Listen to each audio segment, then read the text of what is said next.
Chers amis fidèles du Padre Pio, bonjour. Vous écoutez le programme de la chaîne Sur les pas du Padre Pio.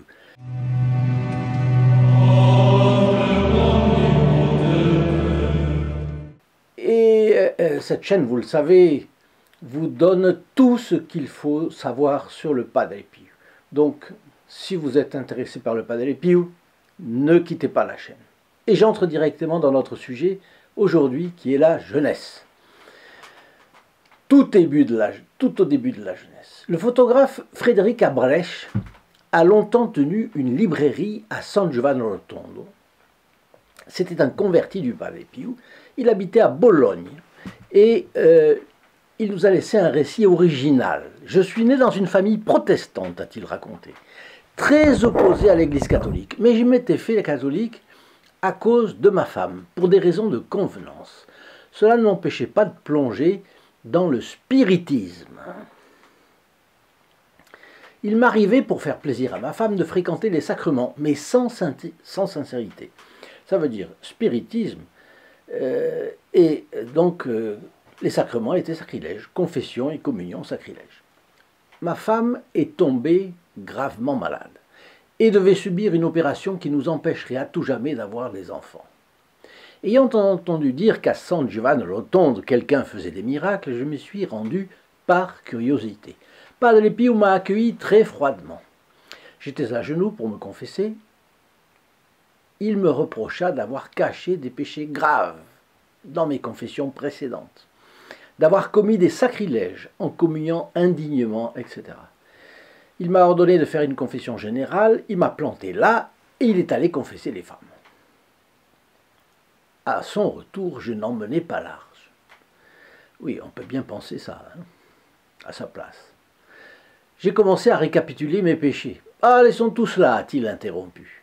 « Et commençons après votre voyage de noces. C'est à ce moment que vous avez fait votre dernière bonne confession. » Il se mit alors à me dire mes péchés, un après l'autre, jusqu'au nombre des messes que j'avais manquées. Bon, là, le photographe est resté stupéfait, évidemment, parce que le Padre Pio lui rappelait des faits qu'il avait totalement oubliés. Or, comme il s'était adonné au spiritisme, il raisonnait encore en termes de spiritiste, ou de spirit. Et certains spirites s'attribuent la capacité de lire dans l'esprit des autres, parce qu'ils ont beaucoup d'intuition, ou alors ils ont un don préternaturel, ça peut arriver. Mais ils appellent ça la transmission de pensée. Donc l'un a quelque chose dans la pensée, et le spirit puiserait, pour ainsi dire, dans la tête de l'autre. Bien, bref. Ça n'a rien à voir avec le don que le Padre Pio avait reçu de Dieu, bien entendu. Mais le fait qu'il avait totalement oublié ses fautes, dans son esprit, excluait toute hypothèse de transmission de pensée. Et il le dit dans son rapport. Le Padre Pio a terminé en me faisant comprendre que par le spiritisme et les sciences occultes, je m'étais mis à servir Satan. L'absolution m'a enlevé un poids immense. J'ai ressenti une joie extraordinaire, dit-il. Il me semblait être physiquement léger et d'avoir des ailes. Alors, à titre de témoignage, signé de la main de Frédéric Abrech d'ailleurs, cet épisode est relaté par Alberto Del Fante, autre disciple du Padre Pio, dans son ouvrage Pour l'histoire, pour défendre le Padre Pio justement. Et Abrech n'a eu de cesse que sa femme rencontre aussi le Padre Pio, bien entendu. Elle est venue se confesser. Dois-je accepter de subir l'opération que me conseillent les médecins ? A-t-elle demandé. Ceux-ci sont formels, il faut que je sois opéré. Eh bien, faites donc ce que vous disent les médecins, répondit le Padre. Oui, père, a-t-elle repris, mais alors ce sera fini. Je ne pourrai plus jamais avoir d'enfant. Padre Pio réfléchit. Et après un silence, il dit avec gravité. Alors non, pas d'opération. Priez. Cette seule parole, qui n'était pas une promesse, encore moins une prophétie, a suffi cependant à rassurer pleinement Madame Abrech. Elle rentra chez elle à Bologne, confiante, et elle a prié. Bien. Elle a cessé tout traitement, finalement, médical. Et elle a décidé de ne plus voir de médecin. Bon, rationnellement, c'était absurde, parce que le traitement des médecins, il faut les continuer. Bon. Mais enfin, ces hémorragies, pourtant si alarmantes, ont cessé. Et tous les symptômes perceptibles de son mal avec. L'enfant tant désiré ne s'annonçait toujours pas. Mais enfin. 2 ans plus tard, son mari revient à San Giovanni Rotondo, avec l'amitié qu'il a avec le Padre Pio. Je crois que c'est un disciple du Padre Pio désormais. Bon, il va à San Giovanni Rotondo. Et puis il rencontre le Padre Pio. Mais là aussi, il sort. À peine sorti du rendez-vous avec le Padre Pio, il envoie un télégramme bizarre comme tout à sa femme. Ce télégramme est pieusement conservé aujourd'hui dans les archives familiales. Bon. Qu'est-ce que dit le télégramme? Suis plus que jamais heureux, stop, prépare la layette.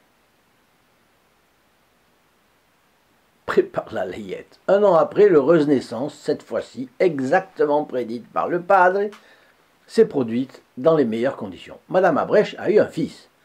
Ce fils est devenu prêtre. Et au moment où le livre est publié, le livre d'Alberto Del Fante, eh bien, il est chargé, ce prêtre, de fonction à la sacrée congrégation du consistoire à Rome.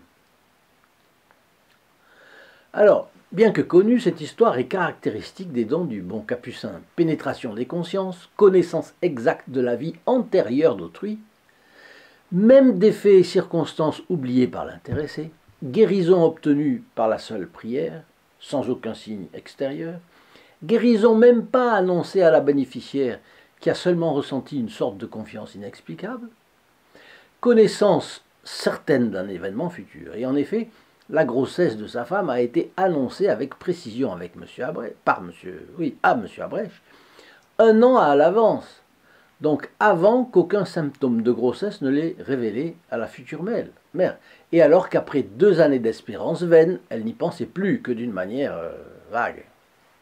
Mais le Padre Pio avait dû être vraiment très affirmatif pour que M. Abrèche ait télégraphié sur le champ à sa femme « Prépare la layette ».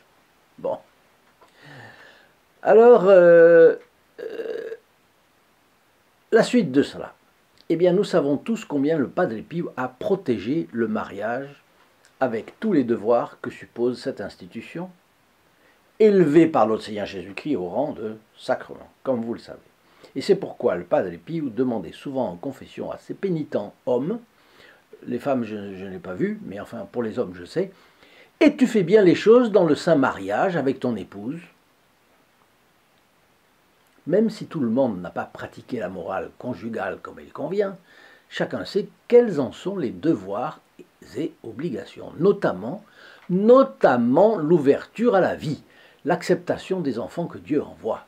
Et je sais que l'on n'entend plus rappeler cet article qui fait partie des commandements de Dieu, même dans bien des milieux catholiques, même chez bon nombre d'ecclésiastiques, hélas.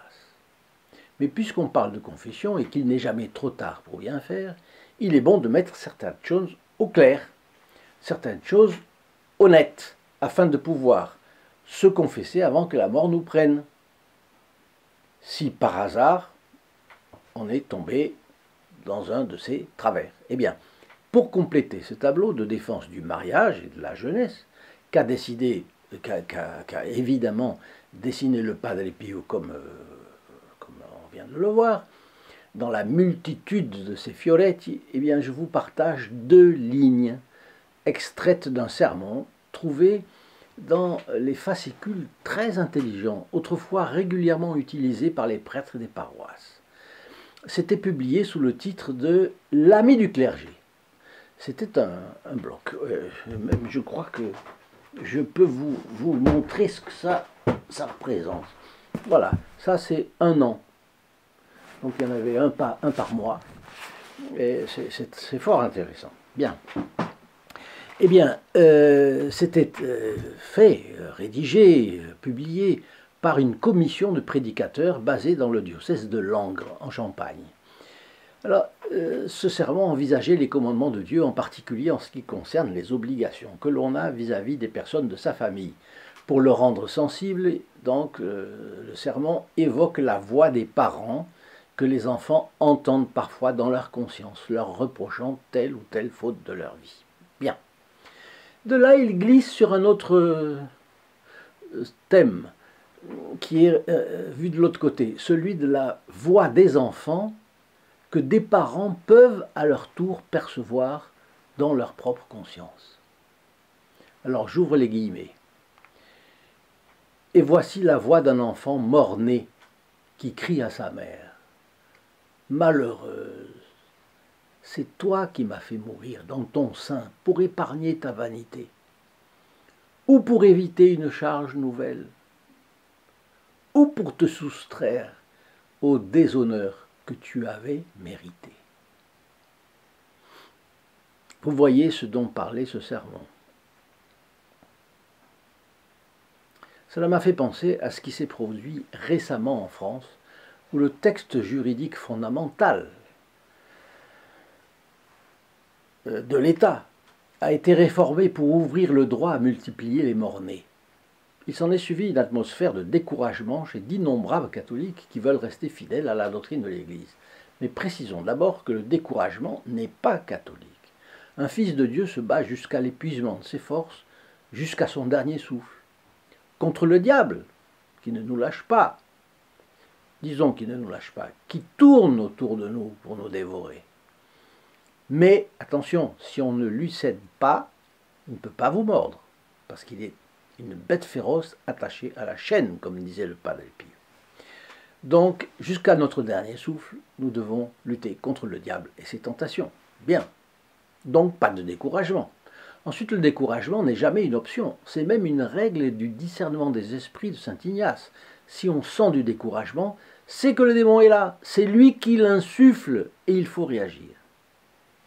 Enfin, le découragement n'a pas lieu d'être en la matière, parce que tout est réversible, d'une part. Et d'autre part, vous connaissez cet adage, chassez le naturel, il reviendra au galop. Et nous voilà arrivés à un article très important publié récemment par Le Figaro, du 7 mars 2024, sous la plume de l'éditorialiste Jean-Marie Guénois. Le carême est très tendance chez les jeunes catholiques. On pensait cette pratique de privation de 40 jours entre le mercredi des cendres et le dimanche de Pâques révolue. Mais la voilà qui retrouve vigueur dans cette génération pourtant nourrie à la corne d'abondance des biens matériels et à la facilité sans fin des applications numériques. Ils appellent cette ascèse passagère un effort de carême, période où ils veulent se tourner vers la prière, se pencher sur une autre écoute, celle de Dieu, des autres. Certains choisissent d'éteindre leurs écrans, d'autres, disciples du farniente et de l'insouciance, saisissent le taureau par les cornes en engageant leur journée comme un combat contre eux-mêmes. Douche froide, modération des plaisirs de la bouche et du corps, prière silencieuse. Ils visent sincèrement une croissance spirituelle et chrétienne. Ils osent prononcer des mots incorrects comme celui de sainteté. Ils sont plus radicaux que leurs aînés de la génération charismatique des années 80. Marguerite, 24 ans, dit la chose suivante. Le carême est un temps béni, un cadeau donné par Dieu pour se rapprocher de lui. Cette année, je l'ai attendu avec intérêt. Ce combat spirituel sur ses forces et ses faiblesses intérieures ne l'empêche pas, Marguerite, de sourire, beaucoup même. Rayonnante, on la sent ancrée dans sa foi chrétienne. Je commence chaque matin par une demi-heure d'oraison, une prière silencieuse à partir d'un passage de l'Évangile. C'est fou ce que ça change. Je ne suis plus la même. Et je vois la différence entre les journées avec et les journées sans. Pour le jeûne alimentaire, je m'attache à bien le respecter. Le vendredi, je prends un repas frugal et seulement 2 petites collations. Elle explique que sentir la faim dans son corps allège intérieurement et conduit à discerner là où notre cœur est endurci. Ces efforts de carême n'ont de sens que d'apprendre à reconnaître nos péchés pour recevoir le pardon de Dieu et mieux vivre de lui. Fermez les guillemets. Et j'ouvre les guillemets alors maintenant pour Marin, 24 ans lui aussi.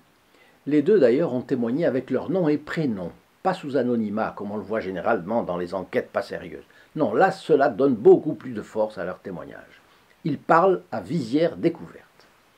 Ingénieur en conseil numérique, Marin a renoué avec la foi catholique de son enfance après avoir pris ses distances avec la pratique religieuse à l'adolescence. Pour lui, cette quarantaine est une bouffée d'air extraordinaire. Même protocole que pour Marguerite. Une journée de jeûne hebdomadaire, au pain et à l'eau, qu'il vit ouvertement dans son milieu professionnel. Couché avant minuit pour avoir 7 heures effectives de sommeil, pas d'écran sauf obligation professionnelle, pas de grignotage en dehors des repas, douche froide le matin. C'est un beau choc, dit-il. Ces efforts font tomber des œillères qui nous empêchent de voir Dieu, le monde, les gens. C'est une grâce. Jamais je n'avais vécu un carême aussi exigeant et une telle plénitude aussi. Mais je n'y arriverai pas par mes propres forces. Je retrouve Dieu. J'implore son aide dans la prière. Et j'attends Pâques dans ma foi. L'article montre que ce ne sont pas des exceptions. Les gens qui demandent le baptême augmentent fortement. Non qu'ils arrivent de familles pratiquantes, pas du tout. Ils sont issus de chemins latéraux. Voilà ce que dit Jean-Marie Guénois dans le Figaro. Il y a 25% de demandes de baptême en plus cette année dans le diocèse de Paris, et c'est une tendance observée dans tous les diocèses. De cela, nous tirons la conclusion que Dieu, qui intervient dans l'histoire, intervient dans notre monde corrompu pour soutenir les siens aujourd'hui, maintenant, ici et maintenant. Sa grâce et ses anges combattent à nos côtés. Le diable pourra s'escrimer tant qu'il pourra. Le vainqueur ici sur cette terre, comme au ciel, sera toujours Dieu. N'écoutez donc pas les défaitistes, les 5e colonnes de Satan qui vous disent, même dans les milieux catholiques, qu'il faut faire son deuil d'une impossible chrétienté.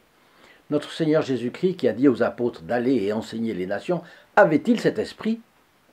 Voulait-il faire le deuil d'une impossible chrétienté? Les apôtres qui lui ont obéi, avaient-ils cet esprit? Voulaient-ils eux aussi faire le deuil de cette impossible chrétienté, soi-disant? Eux qui étaient envoyés dans le monde entièrement corrompu, et l'Église a-t-elle cet esprit? Quand on fait ce que veut notre Seigneur Jésus-Christ, les résultats sont des fruits au-dessus de toute attente. Il faut juste faire confiance à la grâce, faire confiance à notre Seigneur Jésus-Christ, qui a donné son sang pour nous et qui agit aujourd'hui, ici et maintenant. Il s'agit de faire comme saint Paul, combattre le bon combat, combattre dans les limites de la loi de Dieu et des hommes, bien entendu. Dieu intervient à nos côtés. Et voici 3 témoignages tout récents qui confirment le contenu de l'article de Guénois dans le Figaro. D'après leurs commentaires, ce sont des jeunes. Michel, merci infiniment pour le partage de cette pluie de grâce infusée par la prière, par la protection du Padre Pio et par votre chaîne qui alimente chez nous une saine réflexion et un saint retour en nous-mêmes pour progresser sur un chemin de sanctification de nos âmes. Isabelle, je vous remercie pour votre vidéo. J'ai également retrouvé le chemin de Dieu par votre programme et je pense que nous sommes plus nombreux que nous le pensons. J'ai même eu la chance de ressentir fortement la présence de Jésus en moi pendant une dizaine de jours il y a 1 an. Et maintenant, je ressens qu'il est toujours là, mais plus discrètement.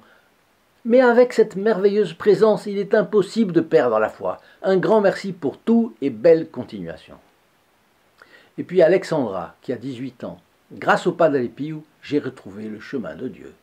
La première fois, j'ai trouvé le Padre Pio il y a 2 ans. J'étais encore au lycée. Mais enfin, c'est plutôt lui qui m'a trouvé. J'étais très surprise. C'est lui qui m'a dit d'aller vous voir et de contacter votre chaîne. C'est un rêve. Il serait stupide de s'imaginer que la chaîne Sur les pas du Padre Pio a lancé cet ensemble de réactions salutaires dans la jeunesse. Ce serait faire preuve d'un égocentrisme exacerbé et fou. En revanche, dire que notre chaîne Sur les pas du Padre Pio participe de ce nouveau mouvement de foi, d'espérance et de charité dans notre pays, cela, je n'en ai aucun doute. Ce mouvement, qui ne peut être attribué qu'à la grâce, se développera toujours plus, car c'est une houle de fond que nul artifice des adversaires n'arrivera à bloquer ni obscurcir. Dans le marasme de l'iniquité des lois, du vacarme des médias, de la lâcheté de toutes sortes de dirigeants, de toutes les sortes de dirigeants aujourd'hui, essayons d'employer tous les moyens à nos dispositions pour nous abonner et partager ces vidéos, ainsi que demander à Notre-Dame, reine de l'histoire, de nous rendre fervents dans la piété, parfaits dans la pureté, ardents dans l'action. Confions cette jeunesse et cette intention à Saint Joseph. In nome del Padre, del Figliolo e dello Spirito Santo, e così sia. Sia lodato Gesù e Maria, e